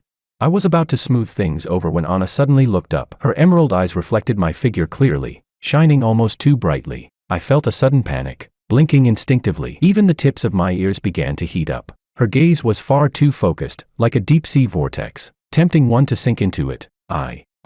We spoke at the same time, Then both stopped, an indescribable tension floating in the air. How about? I blinked quickly and broke the silence first. You go first. Anna took a deep breath, her throat bobbing slightly as she was just about to say the words she had held back for so long. I like. Ding-ling. The door chimes suddenly clanged, their crisp sound shattering the atmosphere. My heart thudded back into place. The nervous tension from just a moment ago hadn't faded yet. I hurriedly looked away, turned toward the door, and put on a habitual smile. Welcome. The words jammed in my throat halfway. The woman standing at the entrance had a wrinkled shirt and dark circles under her eyes, but those eyes locked onto me with frightening intensity. It felt as if all the blood in my body froze at once. I could only hear my own heartbeat. It was Willow. George, Willow said, her voice a little hoarse. I finally found you. Chapter 17. The smile on my face vanished instantly, my tone turning cold. What are you doing here? I tugged at the corner of my lips, mockery lacing my words. Aren't you supposed to be back home on your honeymoon with Makoto? What kind of act are you putting on by running all the way here? The words were like a poison-tipped dagger, stabbing straight into her heart, twisting her insides with pain. Her face went pale, her voice unsteady. I didn't marry him, George. The only person I ever wanted to marry was you. I narrowed my eyes, a trace of sarcasm flickering within them. She had protected Makoto so fiercely, since she liked doing that. I was more than happy to step aside. Running all the way here now to profess loyalty was nothing short of ridiculous. Oh, I responded flatly, my tone devoid of emotion. And what does that have to do with me? Her heart trembled. She forced a fragile smile with her dry, cracked lips. George, you really misunderstood. I've never liked Makoto. The only one in my heart has always been you. What happened in the detention center wasn't my doing. Makoto used my name to bribe those people. And missing your call that day was my fault. I truly didn't know you were in danger. The people who hurt you, I've already taken revenge on them. The Wong family is bankrupt, and Makoto has been sent away. Her words spilled out rapidly, as if she was afraid I would interrupt her, urgency filling her eyes. After she finished, my expression didn't change. I only asked calmly. And then? Her lips moved again, her voice softening. I know I was wrong. George, come back with me. Okay. I laughed. The sound was light, but it made her heart tighten inch by inch. Willow, when you gave my mother's keepsake to him and favored him at every turn, did you ever think about how I felt? When you left me alone on that mountain, did you ever consider that I might be in danger? You say you love me, but the one who stabbed me the deepest was also you. Don't use, I didn't know, as an excuse. If you hadn't indulged him again and again, would Makoto have dared to go that far? Whether you truly liked him or not, it was you who gave him the illusion that he could replace me. I closed my eyes, as if all my strength had been drained, my voice growing lighter. Go back. Don't come looking for me again. I stopped liking you a long time ago. Her eyes reddened instantly. She suddenly grabbed my wrist, staring at me stubbornly. George, we grew up together. More than 10 years of feelings. You can't, her voice choked. You can't throw me away completely just because I made one mistake. I didn't cheat. I was just confused for a moment. You can't treat me like this. Look at this. She hurriedly pulled out the sapphire necklace from her pocket and held it out to me. I found another keepsake your mother left behind. I looked at the necklace, my gaze wavering for a brief moment. Of course I recognized it, but compared to this necklace, something my mother had donated long ago, the wooden bead bracelet she wore all her life was the one I truly cherished. Willow, let's part on good terms. I forcefully pulled my wrist back. I don't like you anymore, and I don't hate you either. You bought the necklace with your own money. Keep it yourself. After moving here, I slowly came to understand that those grudges and entanglements that had bound me for most of my life should have been let go long ago. I had hated my father's favoritism, hated Makoto's malice, hated his mother's scheming. But after all the fighting and struggling, the one who was hurt the most was always me. I thought that if my mother were still alive, she would want me to live freely and at ease. So I let go of my hatred for them as well. Her heart seemed to be shredded by 1,000 cuts as she looked at me with almost pleading eyes. George, compared to our 10+ years together, my mistake really doesn't amount to much. Can't you give me a chance to make up for it? I took a deep breath, met her gaze, and asked slowly, word by word. You think I'm making a big deal out of nothing? The color drained from her face. She waved her hands in panic. That's not what I meant. You think it's not enough, that I'm just throwing a tantrum. But Willow, what you don't know is, we've already been married once. Her mind went buzz. She froze completely. She stared at me blankly and stammered. George, what do you mean? My eyes were eerily calm, but my words were like ice spikes, stabbing straight through her. You think I'm overreacting, but this isn't my first life. In my last life, you did marry me. But 3 years later, I discovered that you and Makoto already had a family together. Your child was 2 years old. You say now that you never liked him, but who knows? Maybe in a few years, you'd still cheat, still build a family with him. Still have children together. Your betrayal, I've lived through it once. And once was more than enough. Chapter 18. Willow looked as if she had just heard something utterly absurd. Her eyes widened as she stared straight at George. George, don't joke with me like this. I've never done anything like that. Why should something I never did be pinned on me? Yes, the you now hasn't done it. My voice remained cold and steady, but I've already lived through it once. So I'm cutting my losses in time this life. What's wrong with that? The searing pain of being sent flying by a runaway truck seemed to linger in my limbs. When the memory of that near-death moment from my previous life surfaced, my hands trembled uncontrollably. I clenched my fists hard, forcing the panic down. I'm not going with you. Go back, and don't come looking for me again. My patience was completely spent, the irritation in my tone undisguised. But Willow acted as if she hadn't heard me at all. She reached out again to grab my arm. George, you can't treat me like this. You can't punish me for something I never did. Anna, who had been standing to the side, finally couldn't stand it anymore. She strode forward and blocked my way, her slender frame shielding me completely. Didn't you hear what he said? Stop harassing him. Both Willow and I froze for a moment. I instinctively reached for Anna's sleeve. Anna, it's fine. Who are you to interfere between me and George? Willow's furious shout drowned out my voice. The anger in her eyes was on the verge of erupting. Who I am isn't important, Anna said seriously, but he's made it clear, he doesn't like you anymore. If you keep pestering him, you'll only annoy him. The anger in Willow's chest flared instantly. Gritting her teeth, she reached out and shoved Anna. Get out of the way. Anna wasn't prepared. She staggered back 2 steps. I hurriedly reached out, grabbed her, and pulled her toward me. The distance between us closed in an instant. Once I was sure she was steady, I turned to Willow, fury blazing in my eyes. Willow, I'll say this one last time. I'm not going back with you. If you keep making a scene here, I'll call the police. Willow's gaze locked onto my hand gripping Anna's wrist. The sharply defined bones exposed beneath my fingers stabbed painfully at her eyes. Her eyes turned completely red. What's her relationship to you? You won't go back with me because of her, right? George, it hasn't even been that long. And you've already thrown away more than 10 years of what we had to be with someone else. What am I to you, then? Her words were like barbed hooks, scraping against my nerves again and again. My expression darkened further and further, until, when her last word fell, I raised my hand and slapped her across the face. Willow, you're the one who did wrong. What right do you have to question me? Who I'm with, is that any of your business? Get out. Get the hell out of my shop. As I spoke, I shoved her toward the door. Willow was stunned by the slap. When she finally processed what I had said, her face turned deathly pale. George, that's not what I meant, she rushed to explain. Yet her feet remained stubbornly planted, unwilling to move. I gritted my teeth and called out, Anna.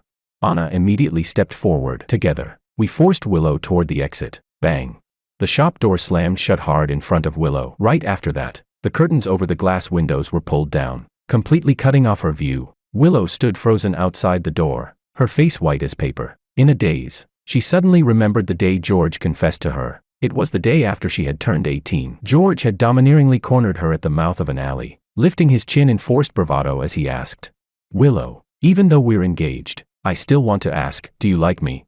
Back then, George's brows were bright, his eyes vivid. There was a hint of reckless arrogance about him, but he had never looked more alive. She had always known she was supposed to marry George. That had been a rule set by their elders. Later, when she protected him, she told herself it was merely fulfilling her duty as his fiancée. But that day, looking into his sparkling eyes, she heard her own heartbeat accelerate clearly for the first time. Somehow, without realizing it, she had already lost her heart to this person who burned like a raging fire. He had once been an inextinguishable flame in her world, burning hot and bright. And now, she had extinguished that flame with her own hands. Chapter 19. Willow returned to the hotel in a daze. She had taken the earliest flight over. The moment she landed, she hadn't even paused to catch her breath before frantically searching for George. Now, it felt as if all the strength had been drained from her body. Lifting even a finger took effort. She didn't know how to win George back, but one thing she knew with absolute clarity was this: she couldn't lose him. She collapsed onto the bed. Overwhelming exhaustion washed over her, fragments of distorted images flashing before her eyes. Half awake and half asleep,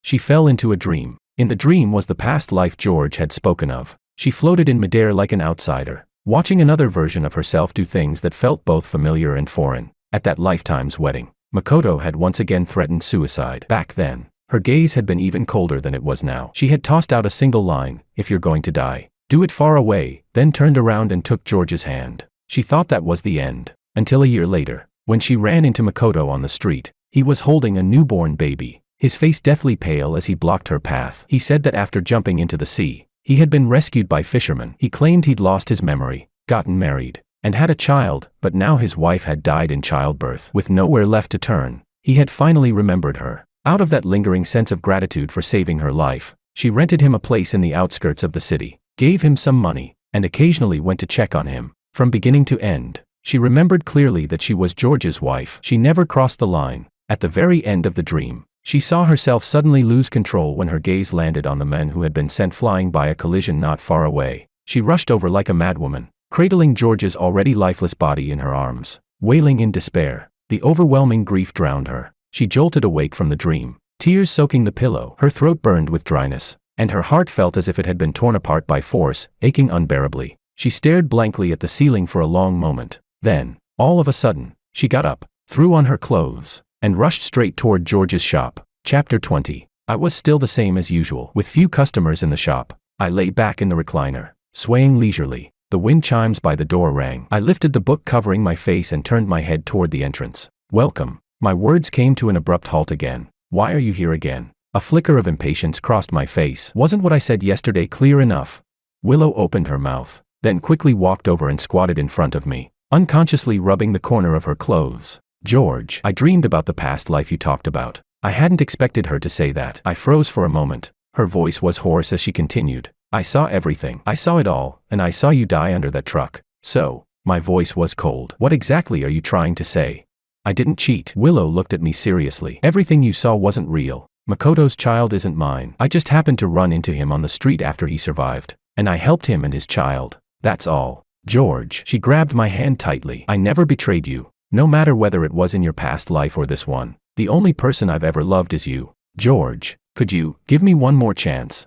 Her eyes reddened, tears trembling on the brink. I had never seen Willow like this, so humble, begging someone just for forgiveness. I sighed softly, but my death was real. Whether you betrayed me or not, the fact that you hid your contact with Makoto from me is undeniable. You know exactly how my mother died. Willow, she was pregnant, and Makoto's mother angered her so badly that both mother and child died. My unborn brother didn't even get the chance to see this world before he stopped breathing. You say Makoto's mother's sins had nothing to do with him, then who is going to pay for my brother's life? You should have known how I would react once I found out you were in contact with him, yet you still chose to do it. From beginning to end, you never asked for my opinion, and you never considered my feelings. I stared straight at her. Each accusation was like an arrow, piercing her heart one after another. Wrong is wrong. With me, there is no forgiveness, and I will never turn back. Willow's face went deathly pale. She collapsed weakly onto the floor, muttering over and over. George, you can't just sentence me to death like this. The wind chimes rang again as Anna pushed the door open, a bag of freshly baked cookies in her hand. Wong, she called out cheerfully, but her gaze collided with Willow's bloodshot eyes. Anna paused, then frowned. She's here bothering you again. Do you need me to ask her to leave? I glanced at Willow slumped on the floor, then at Anna by the door, and beckoned her over. Anna walked over in confusion. As soon as she stopped, I stood up from the recliner, went straight to her side, then raised my voice. Willow. Willow turned her head blankly, her eyes hollow. I reached out and linked my arm through Anna's, lifted my head to meet Willow's gaze, and said clearly, word by word, you asked me yesterday what my relationship with her is. Now I'll tell you. I have feelings for her, and I plan to start a new life. I truly don't love you anymore, so stop coming to look for me, all right? Willow's breathing stopped short. Her gaze glued itself to our intertwined arms, as if she'd seen a ghost. George, you're lying to me, right? Deep down, she desperately rejected the reality before her. 2 lifetimes of entanglement. How could it lose to a foreign woman he'd known for less than a month? You must be doing this just to force me to let go. That's why. The rest of her words stuck in her throat, because she watched with her own eyes as I lowered my head and placed a light kiss on Anna's cheek. Anna's brain completely crashed. Her face flushed bright red, like someone had splashed a bucket of paint on her. She pointed at herself, then at me, stammering for a long time before managing. You. I had no time to deal with her panic. I only looked at Willow. Do you believe it now? You know my personality. Once I decide something, I never turn back. I can love deeply, and I can let go completely. Willow, from the moment you hurt me for Makoto the first time, we were already finished. Willow stared at me standing openly beside Anna. At the intimacy of our linked arms, crimson flooded her eyes in an instant. She couldn't stay there any longer. She scrambled to her feet and fled in panic. She didn't dare believe it, couldn't believe it. She had truly, completely lost me. The wind chimes fell silent with the closing of the door. The shop returned to its quiet calm. Anna still stood there in a daze. I let go of her arm, my tone apologetic. Sorry, I didn't tell you in advance and used you like that. Anna opened her mouth, memories of our first meeting flashing through her mind. That day, the sunlight had been just right. George sat at the workbench kneading clay, his side profile rimmed with gold, like someone stepping out of a painting. At first, she admitted, she had been drawn to that image, but gradually she realized, George wasn't gentle water at all. He was a flame hiding sharp edges. When lounging in the recliner, he looked like a cat basking in the sun. But when things got serious, he could shut down even the most troublesome customers without missing a beat. He had his own edges and corners, never wronged himself. How could someone so vivid not make a heart race? Was it just acting? Her voice was very soft, so soft it scattered with the wind. I didn't hear clearly and asked instinctively, "What did you say?" Anna pressed her lips together. Suddenly, her eyes lit up as she looked at me, as if she'd gathered all the courage she'd ever had. Her emerald green eyes were filled with sincerity as she said slowly, clearly, "Wong, I don't mind how you use me. I just hope I won't be just someone you use. That day, you asked me whether I liked you. I didn't get the chance to answer. Now I'll tell you clearly, George, I like you." Chapter 21. My hand, which had just reached out for the clay, froze midair, my fingertips suspended. I truly hadn't expected Anna to confess at that moment. It felt as if my ears had been scalded. Heat rushed up instantly. When I turned my head, I ran straight into those emerald green eyes. I had long known how dangerously captivating those eyes were when she looked at someone seriously. Facing them up close now, my heartbeat still skipped a beat. In less than a second, I hurriedly looked away, my fingers unconsciously digging into the edge of the work table. "Anna, why do you like me?" My eyelashes trembled lightly, my voice barely above a whisper. Anna tilted her head. "Does liking someone need a reason?" I pressed my lips together and said again, "But I might not be the person you imagine." "I don't need to imagine you." Anna leaned forward slightly, her tone unusually earnest. The George I C shares unsold bread with the homeless man on the street corner, argues his case calmly when customers nitpick, and lights up when he's shaping clay. Someone who's like the sun, warm and bright. Isn't it normal to fall for the sun?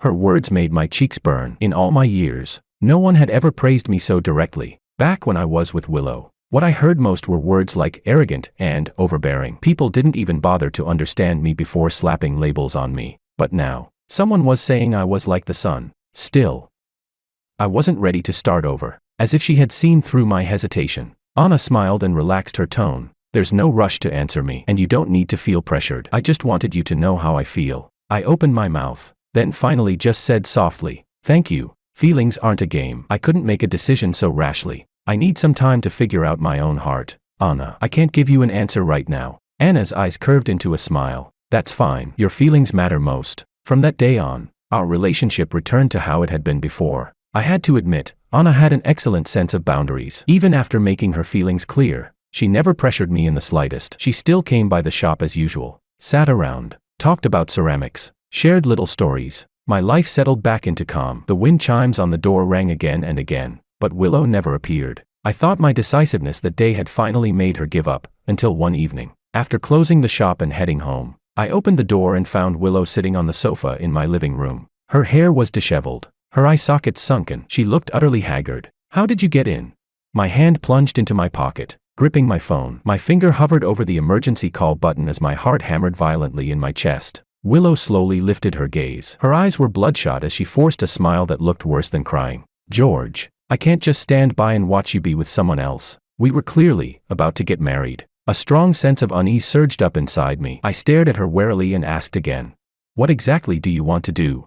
Willow looked at me and smiled. "You'll find out very soon." Before I could even step back, a sharp pain exploded at the back of my neck. My vision went black, and I lost consciousness completely. When I opened my eyes again, the first thing I saw was a familiar ceiling. I jolted upright and looked around. The wall art, the green plants by the window, even the desk lamp I'd used for years, all of it told me one unmistakable fact. This was my small apartment in the capital. Why was I back here? I threw off the blanket and jumped out of bed, about to rush for the door, when it suddenly opened from the outside. Willow walked in carrying a bowl of porridge. She was wearing the gray loungewear I had bought for her, smiling as naturally as ever. "You're awake. I just made some porridge. Come eat a little." I stayed where I was, my gaze icy. "What do you think you're doing?" Willow set the bowl on the bedside table. When she turned back around, there was a kind of almost obsessive tenderness in her eyes. "In 1 week, she said softly, "it will be our wedding." Chapter 22. I will not marry you. Rage surged in my chest. Everything in front of me felt so absurd it was almost laughable. Willow acted as if she hadn't heard a word. She continued calmly. I've had several new wedding outfits custom made. Eat first. After that, I'll take you to try them on. She reached out to pull me, but I shook her hand off hard. I turned and bolted for the door, wanting nothing more than to escape this place immediately. What surprised me was that Willow didn't stop me. Not until I pushed the door open did I understand why she was so confident. Outside wasn't the capital's streets at all, it was a vast estate. A standalone villa stood alone in the middle of a lawn. In the distance, people who looked like servants moved back and forth. Dense woods surrounded the area, stretching endlessly as far as the eye could see. Where is this? I spun around and glared at Willow, who had followed me out at an unhurried pace. My private island. Willow replied flatly. George, don't worry. No one can find this place. All you need to do is marry me in peace. This is kidnapping. I ground my teeth, my whole body trembling. So what? Willow's eyes reddened, her voice laced with obsession. As long as I can be with you, I'm willing to do anything. You're insane. I was shaking with cold fury, my fists clenched so tightly they hurt. Willow didn't argue. She just looked at me stubbornly. During the days George had disappeared, she had already gone mad enough to spend every waking moment thinking about how to capture him, lock him by her side, and never let him leave again. Over the next few days, Willow did everything she could to be good to me. The estate was filled with freesias, my former favorite, sweet fragrance lingering in the air. Crates of clothes and watches were delivered into the room, filling half the walk-in closet. The kitchen was on standby 24 hours a day. Fresh ingredients flown in by air were turned into dishes I loved, one after another. She believed that if she was good enough, my heart would eventually soften. Until the morning of the third day, when a servant rushed in, panic-stricken, to report that I hadn't eaten anything for a full day and night. When Willow stormed into the room, I was sprawled on the bed, my face pale, my eyes empty as I stared at the ceiling. The torture I'd endured in detention had already damaged my health. After 2 days without a single bite of food, I didn't even have the strength to lift my hand. You really don't want to marry me that badly? Willow rushed over with a bowl of porridge, yanking me up from the bed, her tone sharp with urgency and anger. I closed my eyes, my voice resolute. Yes, unless I die. The words were like a poison blade, stabbing straight into Willow's heart. Veins bulged on the hand gripping the spoon as she suddenly pulled out her phone and made a call. Moments later, a tablet was placed in front of me. The screen lit up, revealing Anna's anxious face. She was on a seaside street, asking people around frantically, holding missing notices printed with my photo. Ever since you disappeared, she's been looking for you. Willow's cold voice rang out. If you refuse to eat, I'll have her brought here. If you starve for a few days, she'll starve for a few days. If you dare to die, she'll die with you. George, can you really bear to watch her die for you? My eyes flew open, staring at the woman's frantic expression on the screen. It felt as if my heart were being crushed in a vice. For the first time, Willow felt utterly unfamiliar to me, so unfamiliar it chilled me to the bone. Madwoman. I cursed through clenched teeth, yet tears spilled out uncontrollably. Willow brought the spoon to my lips again and repeated, "Are you eating?" I stared at the screen for a long time. In the end, I trembled and opened my mouth, watching me swallow the food in small bites. Willow finally relaxed, but deep inside, a fierce jealousy flared. She had never imagined that I would compromise this far for another woman. After I finished half a bowl of porridge, Willow asked hoarsely, "Do you care about her that much? So much that you'd rather wrong yourself than let anything happen to her?" Yes. I looked up, my gaze unwavering. I told you long ago, I have feelings for her. Thanks to you. I paused, every word like a knife plunging into Willow's heart. I can say this clearly now. I'm already in love with her. Chapter 23. Willow's face drained of all color in an instant. Her lips trembled, but no sound came out. Looking at her like this, a streak of malicious satisfaction rose in my chest. I deliberately slowed my voice and continued. If it weren't for you, I probably would have been dating her normally, falling in love, getting married, maybe by now. I'd even have a cute child. Stop it, Willow suddenly screamed, her eyes bloodshot. George, please, don't say any more.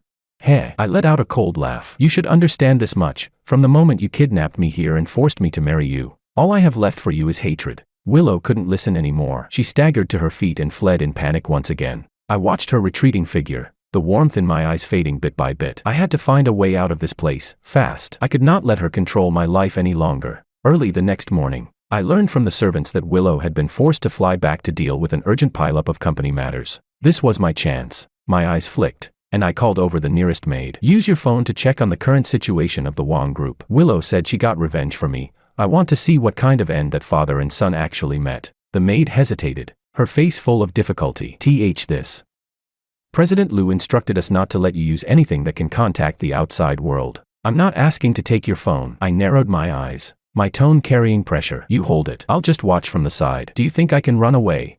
She was still hesitant, so I switched to a threatening tone. What? You won't even listen to me now? If Willow finds out that the person she cares about most can't even command a servant, what do you think she'll do to punish you?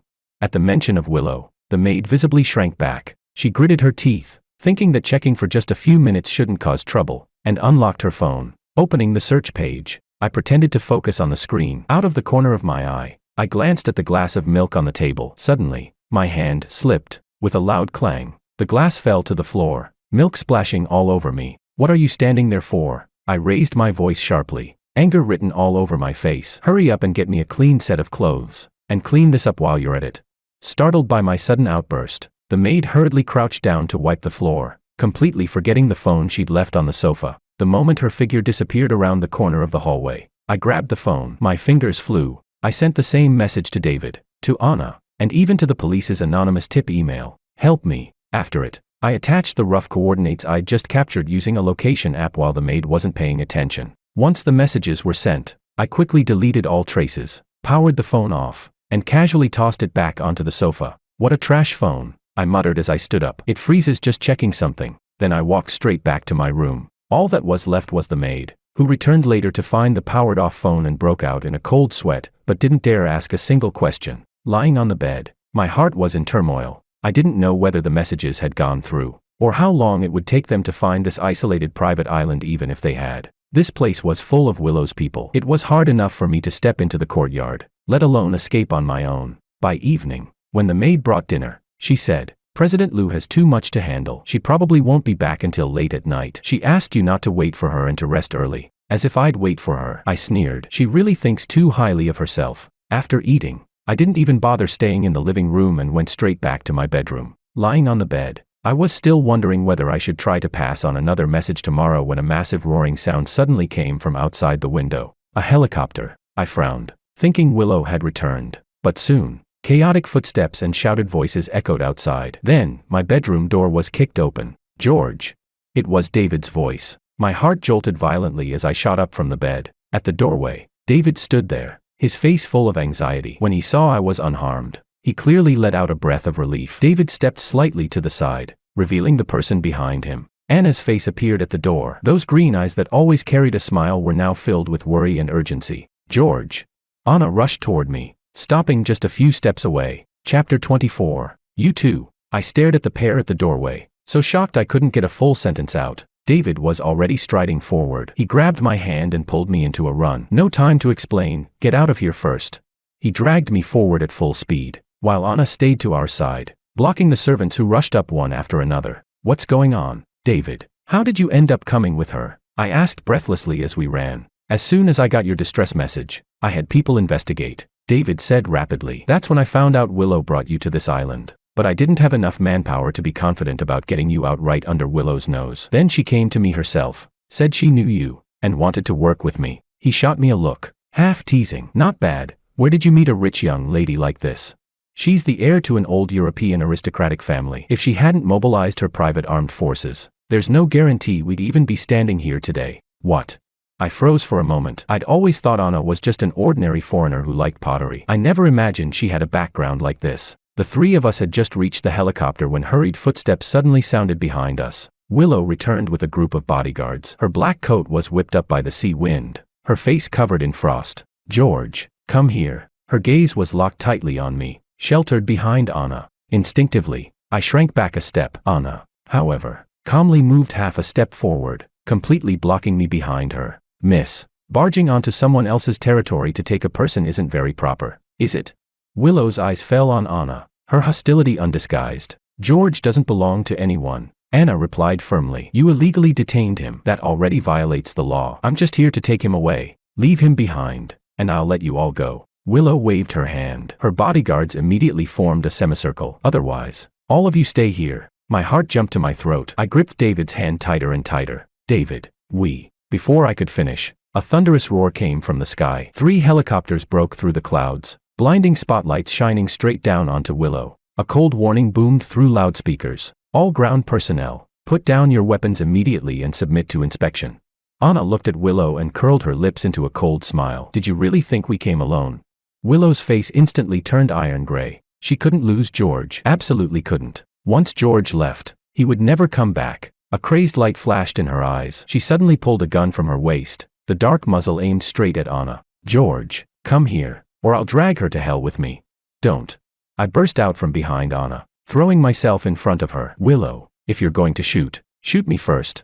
Willow's hand trembled violently. The gun wavered between us as tears finally spilled from her reddened eyes. You really have to leave? You won't even give me one last chance? Yes. My voice was unwavering. Seeing the resolve in my eyes, it felt as though Willow's heart had been torn open. She suddenly turned the gun toward her own temple, forcing a bleak smile. Fine, I'll grant your wish. Bang. The gunshot echoed across the empty estate, jolting everyone's eardrums. Willow collapsed straight backward. Blood spread across the grass. I stood frozen in place, a loud ringing filling my ears as the world blurred. George, don't look.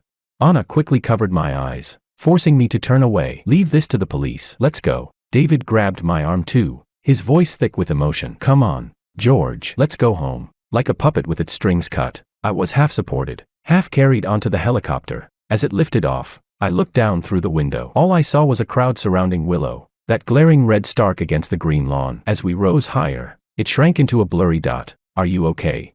Anna's voice sounded beside me, cautious and gentle. I slowly shook my head. My eyes burned red despite myself. Suddenly, an image from years ago flashed through my mind. I had been locked in the attic punishment room by my father. In the darkness, it was Willow who kicked the door open, backlit by the light, reaching out to me. Don't be afraid. I'm here. No one can bully you. Back then, she was the light of my life, but later, that light turned into a fire that burned me. The helicopter pierced through the clouds. Sunlight streamed through the window onto my face. I closed my eyes and whispered silently, goodbye, Willow. In this life, all debts are settled. We will never see each other again.